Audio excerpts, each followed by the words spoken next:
essa que é uma necessidade para nossa comunidade, essa que é uma necessidade para nosso adulto maior.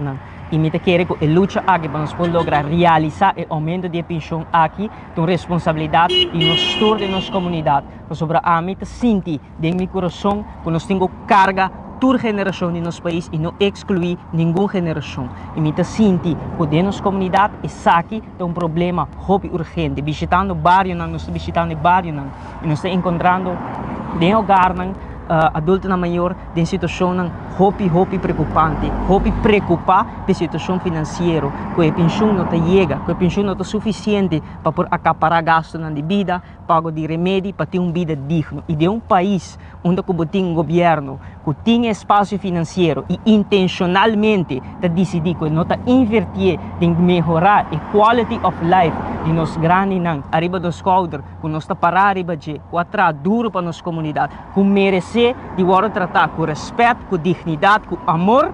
O governo aqui tem que vai, seu momento chega e é o momento de cambio.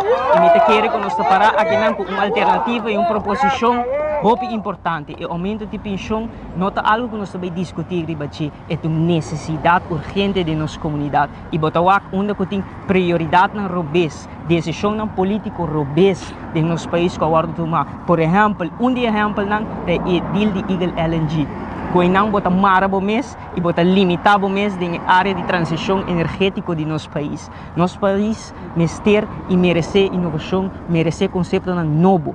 Nós do partido AVP quer de energia renovável, nós aprovamos aqui. Nós é o único partido que por combinar política social, melhorar qualidade de vida de nós e também com o conceito inovativo, maneira de transição de energia para energia renovável. E me quer saber que a comunidade de Aruba está guardando no momento aqui e o momento de câmbio está agora e me quer que Aruba lo reconhecer e sabe também e nos grandes e nos adultos maior merecer de agora tratar com respeito, com dignidade, com amor e aceita sempre o qual nós recebi do partido AVP.